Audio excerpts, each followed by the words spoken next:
Hello साथियों, नमस्कार। पिछली वीडियोस में हम लोगों ने एलसीएम के बारे में देखा था और इस वीडियो में हम लोग एचसीएफ के बारे में देखेंगे। ठीक है। एलसीएम के सारे टाइप मैंने करवा दिए थे। आप उनका रिवीजन करें, प्रैक्टिस करें उसी तरह के क्वेश्चंस का। जो भी क्वेश्चंस में प्रॉब्लम हो तो आप कमेंट करके पूछ सकते हैं। चलिए देखते हैं एचसीएफ। देखिए, एचसीएफ हाईएस्ट कॉमन फैक्टर, आपको पता है कि एचसीएफ का full form highest common factor होगा। अगर इसकी डिफिनेशन की बात करें तो वह बड़ी से बड़ी संख्या जो दी गई संख्याओं को पूर्णतया विभाजित कर दे। एलसीएम में क्या था? एलसीएम आपसे जब पूछा जाता था तो एलसीएम में क्या कहते थे आप? वह छोटी से छोटी संख्या जो दी गई संख्याओं से पूर्णतया विभाजित हो जाए, और यहाँ पर क्या है, वह बड़ी से बड़ी संख्या जो दी गई संख्याओं को पूर्णतया विभाजित कर दे। ठीक। तो अगर आपसे कहा जाए 12 और 16 का एचसीएफ क्या होगा? देखिए, एचसीएफ हाईएस्ट कॉमन फैक्टर है ना, मतलब सबसे बड़ा कॉमन फैक्टर जो होगा वही एचसीएफ होता है। एचसीएफ का फुल फॉर्म ही होता है हाईएस्ट कॉमन फैक्टर। तो 12 और 16 के माध्यम से हम बातों को समझने की कोशिश करते हैं कि 12 और 16 का एचसीएफ क्या होगा। तो 12 के आप गुणनखंड कर लीजिए, 1 2 3 4 6 12। ठीक। फिर 16 के गुणनखंड करिए, 1 2 4 8 और 16। अब इसमें देखिए, कॉमन तो यहाँ भी एक है और यहाँ भी एक है, यहाँ भी दो है, यहाँ भी दो है, लेकिन हाईएस्ट कॉमन क्या है? यहाँ भी 4 है और यहाँ भी 4 है। तो हाईएस्ट कॉमन फैक्टर ही एचसीएफ हो जाएगा, वही आपका मासा हो जाएगा। अब देखिए, how to find HCF. HCF कैसे निकाला जाता है तो आप ये पढ़ चुके हैं एलसीएम में भी कि फैक्टराइजेशन मेथड से निकाला जा सकता है, यानी गुणनखंड विधि से। अगर गुणनखंड विधि से निकालने का देखा जाए तरीका, तो 12 के गुणनखंड कर लीजिए, 2 दूनी 4 तियाँ 12। 16 के गुणनखंड कर लीजिए, 2 दूनी 4 दूनी 8 दूनी 16। ठीक। अब इसमें देखिए, यहाँ पे दो, यहाँ पे दो कॉमन है तो ये दो ले लेंगे, यहाँ भी दो, यहाँ भी दो कॉमन है तो ये दो ले लेंगे। इन दोनों को गुणा करेंगे आपस में तो 2 दूनी 4, मतलब इसका एचसीएफ क्या हो जाएगा? 4। दूसरा जो तरीका है वो भाग विधि है। भाग विधि से यानी डिवीजन मेथड से कैसे करेंगे? 12 और 16 का निकालना है तो छोटी संख्या से बड़ी संख्या को भाग करेंगे। 12 एक कम 12, 16 में से 12 गया 4, 4 तियाँ 12, पूरा पूरा कट जाएगा, शेष 0 बचेगा, है ना। जहाँ पे पूरा कट जाता है तो जो काटता है वही आपका मासा होता है। ठीक है, बात समझ रहे हैं? देखिए, गुणनखंड विधि और भाग विधि आपने एकेडमिक क्लासेस में भी पढ़ा होगा, और जो इसका अगला तरीका है उस तरीके को हम लोग समझने की कोशिश करते हैं। देखिए, अगला तरीका क्या है? अगला तरीका जैसे 12 और 16 का ही कहा जाए कि 12 और 16 का आप मासा निकालें, तो आप हमेशा ये देखिए कि जो भी संख्याएं दी जाए मासा निकालने के लिए, तो आप उनमें से दो संख्याओं को लो और उन दो संख्याओं को लो जिनके बीच का डिफरेंस कम हो।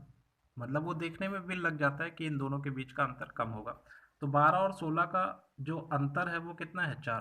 तो यहाँ पर यही मासा हो गया आपका 4। मतलब कभी कभी ऐसा भी होता है कि जितना डिफरेंस निकल आता है वही आपका मासा हो जाता है। जैसे 12 और 16 का अंतर कितना? 4। तो यही आपका मासा हो गया। आप एक नोट पॉइंट करके लिख लीजिए, नोट पॉइंट करके लिख लीजिए, बहुत काम की चीज है ये, है ना। मासा कभी भी दो संख्याओं के अंतर से बड़ा नहीं हो सकता। मासा कभी भी दो संख्याओं के अंतर से बड़ा नहीं हो सकता।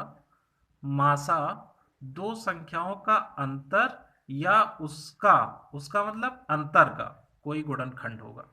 मतलब आप उदाहरण के माध्यम से समझिए। जैसे आपसे कहा जाए 216, 288 तथा 720 का मासा या महत्तम समापवर्तक क्या होगा? तो आप देखिए, 216 और 288 और 720, अगर आप इन दोनों का अंतर देखें, कोई दो संख्याएं आपको उठानी है, 216 और 288 को अगर आप देखें तो इनके बीच का अंतर कम है। अगर आप 288 और 720 की बात करेंगे तो डिफरेंस ज़्यादा हो जाएगा, या 216 720 के बीच की बात करेंगे तब भी डिफरेंस ज़्यादा है। तो आप इन दोनों को लो, इसका अंतर आप देखिए कितना आ रहा है। 8 में से 6 गया 2, 8 में से 1 गया 7, मतलब अंतर कितना आया? 72। तो अब मोस्ट प्रोबेबली कि आपका जो एच है वो 72 ही हो जाए। और देखिए, ऑप्शन में 72 दिया भी है। बात समझ रहे हैं?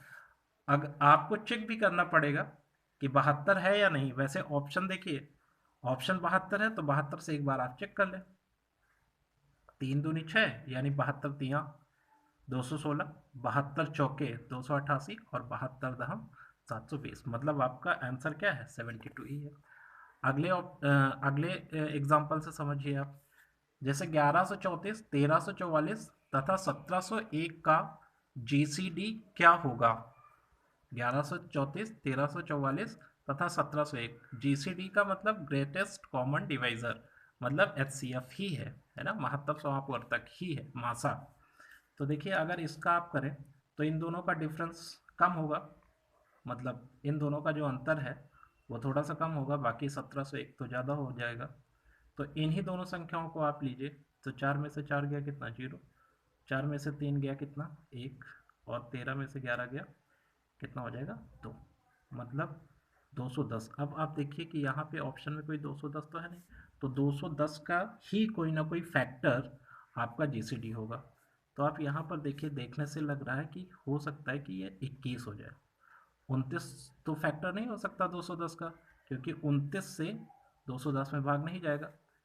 तो और 42 को आप चेक कर सकते हैं, जैसे 42 से चेक करें कि 210 में भाग जाएगा या नहीं जाएगा। 5 दूनी 10 है ना, 5 चौके 20, 5 चौके 20 और 1 21, हाँ जा रहा है भाग। तो अब 42 से चेक करना पड़ेगा कि 42 से ये कट रहा है कि नहीं कट रहा है। अच्छा, 42 से 1701 नहीं कटेगा। 1701 क्यों नहीं कटेगा? क्योंकि ये ऑड है ना, ये ऑड नंबर है, विषम संख्या है, तो ये नहीं कटेगा। तो अर्थात आपका जो जीसीडी होगा, एचसीएफ होगा, वो कितना होगा? 21 ही होगा। ठीक, आई होप आप समझ पा रहे होंगे।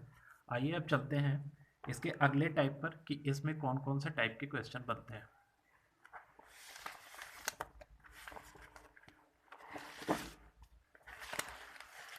देखिए पहला क्वेश्चन तो सिंपल ही है। वह बड़ी से बड़ी संख्या कौन सी है जो 147, 168, 210, 315 में से प्रत्येक को पूर्णतया विभक्त कर दे? आप समझ रहे हैं कि ये आपसे जीसीडी ही पूछ रहा है, एचसीएफ ही पूछ रहा है। तो आप देखिए कितनी संख्या दी गई हैं? 4 संख्या दी गई हैं, 147, 168, 210, 315। आप देखिए इन 4 में से उन दो संख्याओं को उठाइए जिनका अंतर कम हो। तो 147 और 168 अंतर निकालिए जरा, कितना हो जाएगा? 8 में से 7 गया। अच्छा, अंतर क्यों निकालना है? एचसीएफ निकालने के लिए तो निकालना है, अदरवाइज आपको गुणनखंड विधि से निकालना पड़ेगा जो आप देख चुके हैं, या फिर भाग विधि से निकालना पड़ेगा। तो उन दोनों विधियों से ये तरीका ज़्यादा आसान है ना, इस तरीके से आप जल्दी फाइंड आउट कर पाएंगे। तो 8 में से 7 गया कितना हो जाएगा? 1। और 16 में से 14 गया कितना हो जाएगा? 2, यानी 21।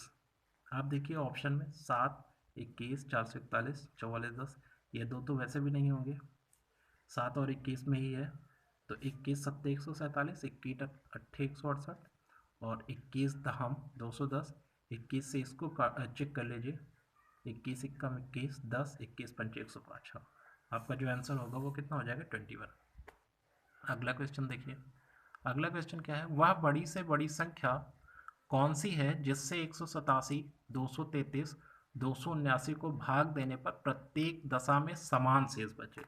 अब देखिए आपको क्या करना है, ये थोड़ा सा अच्छा क्वेश्चन है। 187, 233 और 279, मतलब आपको एक ऐसी बड़ी से बड़ी संख्या देखनी है जिससे आप 187 में भाग करो तब भी उतना ही शेष बचे जितना 233 में भाग करने से बचेगा, और उतना ही 279 से भी भाग करने में शेष बचना चाहिए। मतलब सेम शेष बचना चाहिए, सेम, समान। आपको पता नहीं कि कितना बच रहा है। तो ऐसे क्वेश्चंस को सॉल्व करने के लिए आपको क्या करना है? आपको देखिए इन दोनों संख्याओं का अंतर लेना है। इधर कितना हो जाएगा? 13 में से 7 गया 6, और इधर 22 में से 18 4। फिर इन दोनों संख्याओं का अंतर लीजिए, 9 में से 3 गया 6, और इधर कितना हो जाएगा? 27 में से 23 गया 4।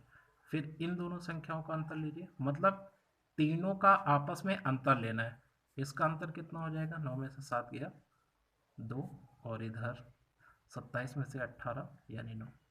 ये जो अंतर आ रहा है यानी पहली संख्या और दूसरी संख्या का अंतर, दूसरी और तीसरी का अंतर, तीसरी और पहली का अंतर कितना आ रहा है, 46 46 92। तो 46 46 92। अब ये जो अंतर आ जाता है इसका मासा लेना होता है, तो इसका मासा कितना हो जाएगा, 46 46 92 का मासा कितना हो जाएगा।